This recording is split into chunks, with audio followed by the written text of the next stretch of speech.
Audio Jungle।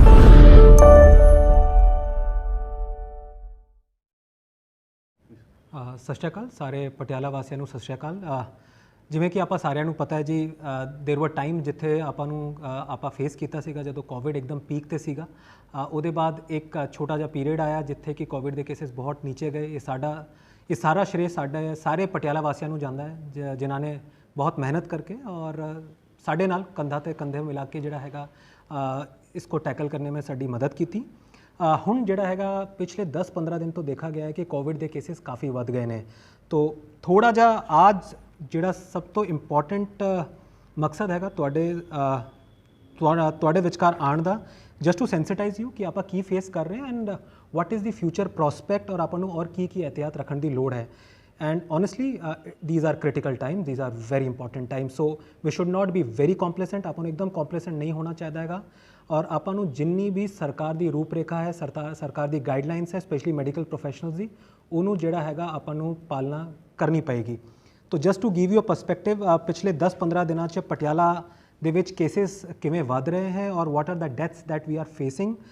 ਅਗਰ ਸਿਰਫ March ਮਹੀਨੇ ਦੀ ਗੱਲ ਕਰੀਏ ਤੋ ਸਾਡੇ ਟੋਟਲ ਕੇਸਿਸ ਜਿਹੜੇ ਹੈਗੇ 763 ਹੈਗੇ ਜੀ, ਇਹ ਕਾਫੀ ਜ਼ਿਆਦਾ ਹੈ। ਅਗਰ ਤੁਸੀਂ ਜਨਵਰੀ ਦੇ ਵਿੱਚ ਕੇਸਿਸ ਦੇਖੋ ਤਾਂ ਸਿਰਫ 622 ਕੇਸ ਕੁੱਲ ਪੂਰੇ ਮੰਥ ਦੇ ਵਿੱਚ ਸੀਗੇ। ਫਰਵਰੀ 'ਚ 762 ਸੀਗੇ। ਜਿਹੜਾ ਪੋਜ਼ਿਟਿਵਿਟੀ ਰੇਟ ਸੀਗਾ ਉਹ 1.5% ਸੀਗਾ, ਫਿਰ 2.5% ਸੀਗਾ। ਹੁਣ ਇਹ ਪੋਜ਼ਿਟਿਵਿਟੀ ਰੇਟ ਵੱਧ ਕੇ 5% ਹੋ ਗਿਆ ਔਰ ਇਹ ਬਹੁਤ ਜ਼ਿਆਦਾ ਪੋਜ਼ਿਟਿਵਿਟੀ ਰੇਟ ਹੈ ਜੀ। ਤੁਹਾਨੂੰ ਅਗਰ ਮੈਂ ਡੇਟ ਵਾਈਜ਼ ਥੋੜਾ ਡੇਟਾ ਦੱਸਾਂ ਤਾਂ 9 ਤਾਰੀਖ ਨੂੰ ਜਿਵੇਂ ਕਿ ਕੱਲ 120 ਕੇਸਿਸ ਕੁੱਲ ਸਾਡੇ ਪਟਿਆਲੇ ਦੇ ਵਿੱਚ ਆਏ ਸੀਗੇ। 8/3 ਨੂੰ 76 ਸੀਗੇ, 7/3 ਨੂੰ 84 ਸੀਗੇ, 6/3 ਨੂੰ ਅਗੇਨ 108 ਸੀਗੇ, 5/3 ਨੂੰ 104 ਸੀਗੇ। ਤੋ ਅਗਰ ਤੁਹਾਨੂੰ ਧਿਆਨ ਹੋਵੇ ਅਗਸਤ ਜੁਲਾਈ ਜਦੋਂ ਆਪਾਂ ਪੀਕ ਫੇਸ ਕੀਤੀ ਸੀਗੀ ਉਸ ਵੇਲੇ ਸਾਡੇ ਜੋ ਪੀਕ ਕੇਸਿਸ ਹੁੰਦੇ ਸੀਗੇ ਉਹ almost it used to touch 300 cases. ਤੋ ਆਪਾਂ ਐਟਲੀਸਟ 1/3 ਦੇ ਵਿੱਚ ਪਹੁੰਚ ਗਏ ਨੇ। ਤੋ ਮੈਂ ਵਾਪਸ ਲੋਕਾਂ ਨੂੰ ਇਹ ਅਪੀਲ ਕਰਦਾ, ਪਲੀਜ਼ ਵਾਪਸ ਆਪਣੇ ਜਦੋਂ ਤੁਸੀਂ ਬਾਹਰ ਨਿਕਲਦੇ ਹੋ ਮਾਸਕ ਦਾ ਜ਼ਰੂਰ ਯੂਜ਼ ਕਰਨਾ ਹੈ। ਮਾਸਕ ਤੋਂ ਬੈਟਰ ਬਚਾਵ ਨਾ ਤਾਂ ਕੋਈ ਹੈਗਾ ਨਾ ਕੋਈ ਹੋ ਸਕਦਾ ਹੈਗਾ। ਮੈਂ ਅਮੂਮਨ ਇਹ ਦੇਖਦਾ ਹਾਂ ਜਦ ਨਿਕਲਦਾ ਹਾਂ ਬਾਹਰ, ਲੋਕੀ ਹਾਲੇ ਮਾਸਕ ਪਹਿਨਾ ਜਿਹੜਾ ਹੈਗਾ ਇੱਕਦਮ ਹੀ ਬੰਦ ਕਰਤਾ ਹੈਗਾ। ਪਲੀਜ਼ ਸਪੈਸ਼ਲੀ ਜਿਹੜੇ ਤੁਹਾਡੇ ਓਲਡ ਏਜ ਪੈਰੈਂਟਸ ਅਗਰ ਤੁਹਾਡੇ ਘਰ ਦੇ ਵਿੱਚ ਹੈਗੇ, ਬੱਚੇ ਤੁਹਾਡੇ ਘਰ ਦੇ ਵਿੱਚ ਹੈਗੇ, ਅਗਰ ਕੋਈ ਪ੍ਰੈਗਨੈਂਟ ਮਹਿਲਾ ਤੁਹਾਡੇ ਘਰ ਦੇ ਵਿੱਚ ਹੈਗੇ, ਤੁਹਾਡੀ ਰਿਸਪੌਂਸਿਬਿਲਿਟੀ ਔਰ ਵੀ ਵੱਧ ਜਾਂਦੀ ਹੈਗੀ। ਤਾਂ ਪਲੀਜ਼ ਸੋਸ਼ਲ ਡਿਸਟੈਂਸਿੰਗ, ਸੈਨੀਟਾਈਜੇਸ਼ਨ, ਇੱਕ ਮਾਸਕ ਦਾ ਜ਼ਰੂਰ ਯੂਜ਼ ਕਰਨਾ ਹੈ। Just to give you whole perspective of the district, ਅਗਰ ਦੇਖੋਗੇ ਅੱਜ ਦੇ ਦਿਨ ਦੇ ਵਿੱਚ ਸਾਡੇ ਟੋਟਲ ਐਕਟਿਵ ਪੇਸ਼ੈਂਟਸ 791 ਹੈਗੇ, 791। ਇਹ ਵੱਧ ਕੇ ਜੋ ਪਿਛਲੇ ਮਹੀਨੇ ਸਿਰਫ 150 ਜਾਂ 200 ਦੇ ਵਿੱਚ ਸੀਗੇ ਐਕਟਿਵ ਕੇਸਿਸ, ਹੁਣ ਵੀ ਆਰ ਟਚਿੰਗ 800 ਕੇਸਿਸ। ਤਾਂ ਇਹ 4 ਗੁਣਾ ਵੱਧ ਗਏ ਨੇ। ਤਾਂ ਆਪਾਂ ਨੂੰ ਕहीं ਨਾ ਕहीं ਸਤਰਕ ਹੋਣ ਦੀ ਬਹੁਤ ਜ਼ਰੂਰਤ ਹੈਗੀ। ਇਹਦੇ ਅੰਦਰ ਅਗਰ ਮੈਂ ਡੀਮਾਰਕੇਸ਼ਨ ਕਰਾਂ, L3 ਫੈਸਿਲਿਟੀ ਜਿਹਨੂੰ ਆਪਾਂ ਕ੍ਰਿਟੀਕਲ ਕਹਿੰਦੇ, ਉਹਦੇ ਵਿੱਚ ਸਾਡੇ 14 ਪੇਸ਼ੈਂਟਸ ਹੈਗੇ। 14 ਬਹੁਤ ਜ਼ਿਆਦਾ ਹੁੰਦੇ ਆ ਜੀ। L2 ਜਿਹੜੇ ਹੈਗੇ 32 ਪੇਸ਼ੈਂਟ ਹੈ। ਬਾਕੀ ਸਾਰੇ ਕੇਸਿਸ ਸਾਡੇ ਹੋਮ ਆਈਸੋਲੇਸ਼ਨ ਦੇ ਵਿੱਚ ਹੈਗੇ। 2-4 ਇੰਪੋਰਟੈਂਟ ਇਸ਼ੂ ਜੋ ਮੈਂ ਤੁਹਾਡੇ ਨਾਲ ਸ਼ੇਅਰ ਕਰਨਾ ਚਾਹੁੰਦਾ ਜੀ। ਮੈਂ ਅਮੂਮਨ ਇਹ ਦੇਖਦਾ ਲੋਕੀ ਟੈਸਟ ਕਰਾਉਣ ਤੋਂ ਗੁਰੇਜ਼ ਕਰਦੇ ਹੈ। ਮੇਰੀ ਰਿਕੁਐਸਟ ਹੈ ਜੀ ਜਿੰਨੀ ਜਲਦੀ ਤੁਸੀਂ ਟੈਸਟ ਕਰਾਓਗੇ, ਅਗਰ ਤੁਹਾਨੂੰ ਫੀਵਰ ਹੈ, ਅਗਰ ਤੁਹਾਨੂੰ ਬ੍ਰੈਥਲੈਸਨੈਸ ਥੋੜੀ ਜਿਹੀ ਵੀ ਲੱਗਦੀ ਹੈਗੀ, ਅਗਰ ਤੁਹਾਡਾ ਸੈਚੂਰੇਸ਼ਨ 94 ਤੋਂ ਗਿਰ ਰਿਹਾ ਹੈ, ਅਗਰ ਤੁਹਾਡਾ ਫੀਵਰ ਕੰਸਿਸਟੈਂਟਲੀ ਹਾਈ ਹੈਗਾ, please get yourself tested. Don't deny the fact, ਛੁਪਾਉਣ ਦੀ ਕੋਈ ਲੋੜ ਨਹੀਂ ਹੈ ਜੀ। ਐਂਡ ਸਭ ਤੋਂ ਇੰਪੋਰਟੈਂਟ ਹੈ ਕਿ ਆਪਾਂ ਹੋਮ ਆਈਸੋਲੇਸ਼ਨ ਕੇਸਿਸ ਨੂੰ ਪ੍ਰਮੋਟ ਕਰ ਰਹੇ ਹਾਂ। ਅਗਰ ਤੁਸੀਂ ਪੋਜ਼ਿਟਿਵ ਵੀ ਆਓਗੇ ਤਾਂ ਆਪਣੇ ਘਰ ਹੀ ਆਪਣੇ ਅਲੱਗ ਕਮਰੇ 'ਚ ਰਹੋਗੇ। ਅਨਲੈਸ ਐਂਡ ਅੰਟਿਲ ਤੁਹਾਡੇ ਘਰ ਦੇ ਵਿੱਚ ਕੋਈ ਸੈਪਰੇਟ ਕਮਰਾ ਨਹੀਂ ਹੈ ਤਾਂ ਤੁਸੀਂ ਘਰ ਦੇ ਵਿੱਚ ਹੀ ਰਹੋਗੇ, ਤਾਂ you will be more comfortable there. But ਅਸੀਂ ਐਜ਼ ਅ ਮੈਡੀਕਲ ਯੂਨਿਟ, ਸਾਡੇ ਸਿਵਲ ਸਰਜਨ ਦਫ਼ਤਰ ਤੁਹਾਨੂੰ ਨਾਲ ਦੇ ਨਾਲ ਮੋਨੀਟਰ ਕਰ ਸਕਾਂਗੇ। Just to give you a case, today we encountered a death within 24 hours of the admission. ਸੋਚੋ ਕੱਲ ਉਸ ਬੰਦੇ ਦੀ ਜਿਹੜੀ ਸੈਚੂਰੇਸ਼ਨ ਇੱਕਦਮ ਠੀਕ ਸੀਗੀ, ਬਟ ਅਚਾਨਕ 24 ਘੰਟੇ ਦੇ ਵਿੱਚ ਉਹਦੀ ਇੱਕਦਮ ਸਿਹਤ ਵਿਗੜ ਗਈ। ਤਾਂ ਕहीं ਨਾ ਕहीं ਆਪਣੇ ਕੋਲ ਬਹੁਤ ਜ਼ਿਆਦਾ ਟਾਈਮ ਨਹੀਂ ਹੈ, ਰਿਸਪੌਂਸ ਟਾਈਮ ਸਾਡੇ ਕੋਲ ਘੱਟ ਹੈਗਾ, ਡਿਟੈਕਸ਼ਨ ਟੂ ਡੈਥ ਘੱਟ ਨਹੀਂ ਹੋਣਾ ਚਾਹੀਦਾ ਹੈਗਾ। ਇਸ ਲਈ ਜਿੰਨੀ ਜਲਦੀ ਤੁਸੀਂ ਜਿਹੜਾ ਹੈਗਾ ਆਪਣਾ ਟੈਸਟ ਕਰਾਓਗੇ, ਝੂਠ ਨਹੀਂ ਬੋਲਣਾ ਆਪਣੇ ਆਪ ਸੇ ਜੀ। ਥੋੜਾ ਜਿਹਾ ਵੀ ਫੀਵਰ ਹੋ ਟੈਸਟ ਕਰਾ ਲਓ। ਮੈਂ ਨਾਲ ਦੇ ਨਾਲ ਇਸ ਸੋਸ਼ਲ ਮੀਡੀਆ ਪਲੇਟਫਾਰਮ ਤੋਂ ਮਾਧਿਅਮ ਤੋਂ ਇੰਡੀਅਨ ਮੈਡੀਕਲ ਐਸੋਸੀਏਸ਼ਨ ਦੇ ਨਾਲ ਵੀ ਮੀਟਿੰਗ ਕਰਾਂਗਾ। ਸਾਰੇ ਪ੍ਰਾਈਵੇਟ ਕਲੀਨਿਕਸ ਨੂੰ ਇਹ ਮੈਂ ਅਪੀਲ ਕਰਦਾ, ਅਗਰ ਤੁਹਾਡੇ ਕੋਲ ਕੋਈ ਕੇਸ ਆਉਂਦਾ ਜਿੱਥੇ ਫੀਵਰ ਹਾਈ ਹੈਗਾ, ਅਗਰ ਸਿਟੀ ਜਿਹੜਾ ਆਪਾਂ ਚੈਸਟ ਸਿਟੀ ਕਰਾ ਰਹੇ, ਅਗਰ ਉਹਦੇ ਵਿੱਚ ਕੁਝ ਵੀ ਚੇਂਜਸ ਹੈਗੇ, ਅਗਰ ਤੁਹਾਨੂੰ ਲੱਗਦਾ ਤੁਹਾਡੇ ਪੇਸ਼ੈਂਟ ਨੂੰ ਥੋੜੀ ਜਿਹੀ ਵੀ ਬ੍ਰੈਥਲੈਸ ਹੈ, ਸੈਚੂਰੇਸ਼ਨ ਗਿਰ ਰਹੀ ਹੈ, ਕਾइंडली ਸਾਨੂੰ ਸੂਚਿਤ ਕਰੋ ਜੀ। Get them self, motivate them to test. और ये डेटा ये सारा डेटा प्राइवेट क्लिनिक्स ਨੂੰ ਅਸੀਂ ਮੈਂਡੇਟ ਕਰਾਂਗੇ ਕੱਲ ਤੋਂ ਕਿ ਸਿਵਲ ਸਰਜਨ ਦਫ਼ਤਰ ਭੇਜਣਗੇ, but if you fail to give us this information we will take strict action. मतलब these are very important critical times. एक जान साडे लिए बहुत इंपॉर्टेंट है, तुहाडी एक सपोर्ट, तुहाडी एक इन्फॉर्मेशन शेयरिंग करके अगर असी एक जान बचा लिए, इस तो बड़ा कोई पुण्य नहीं है जी। Just to give you another perspective, containment zone साडे हुण 4 बन गए पिछले 10 दिनों के विच। पिछले महीने कोई कंटेनमेंट जोन नहीं सीगा।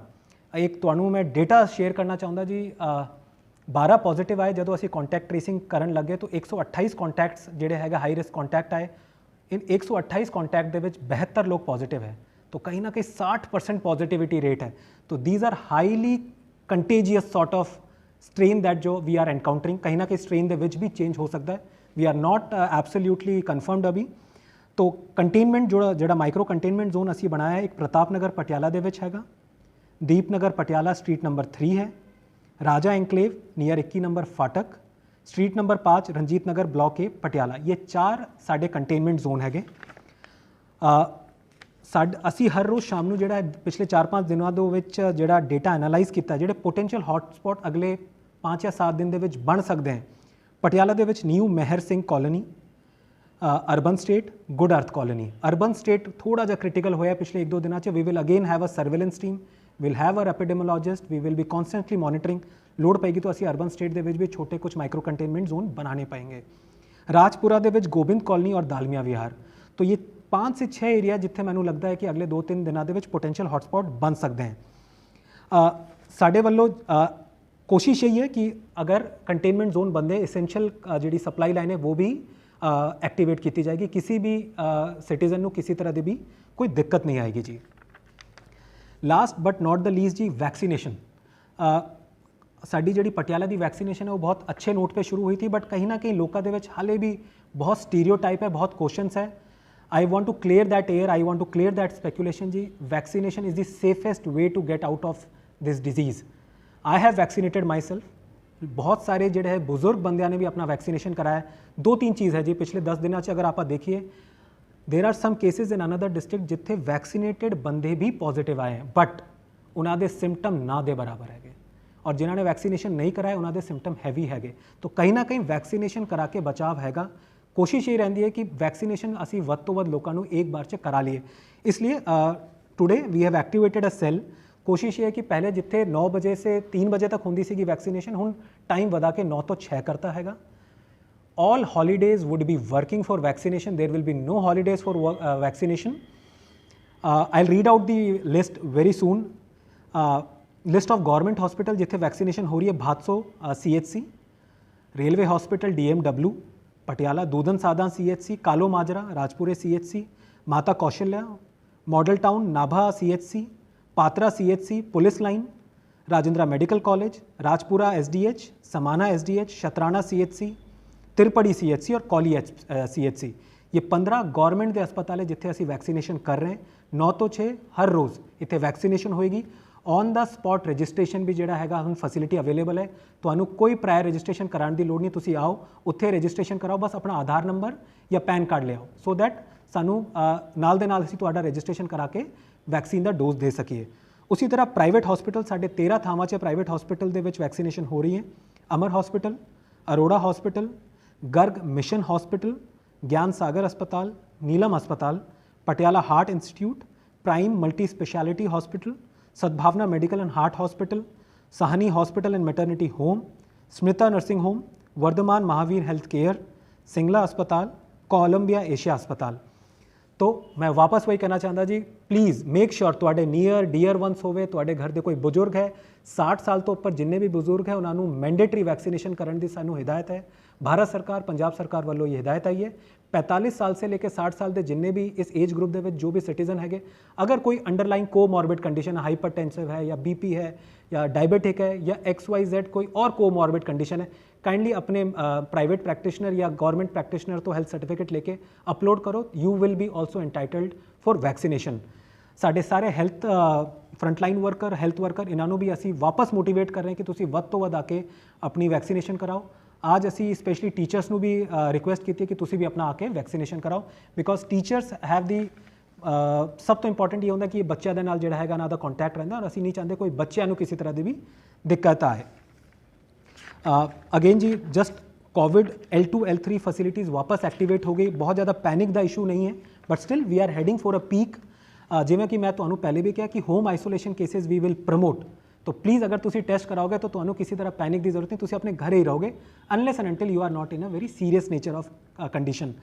तो सरकारी हस्पताल जिथे असी L2 और L3 फैसिलिटीज़ एक्टिवेट कीतियां हैगियां, राजेंद्र हस्पताल हैगा 350 बेड, माता कौशल्या 30 बेड, नाभा सिविल अस्पताल 50 बेड, सिविल अस्पताल समाना 50 बेड, सिविल अस्पताल राजपुरा 50 बेड, मिलिट्री अस्पताल पटियाला 50 बेड। प्राइवेट हस्पताल जिथे कि L2 L3 फैसिलिटीज़ अवेलेबल है। जस्ट फॉर योर इन्फॉर्मेशन इन्हों की कॉस्ट भी कैप की हुई है, वैक्सीनेशन की भी कॉस्ट असी कैप की हुई है। वर्धमान हस्पताल, Smrita nursing home Rajpura, Columbia Asia hospital, Phool neuro Patiala, Amar hospital, Balaji heart care, Sadbhavna hospital, prime hospital, Bhatia hospital, Narayan hospital, Neelam hospital, ये प्राइवेट हस्पताल है जिथे L2 L3 फैसिलिटीज़ एक्टिवेटेड है। अगर तुहानू सरकारी 6 थावां च हैगी और प्राइवेट 11 थावां च हैगे।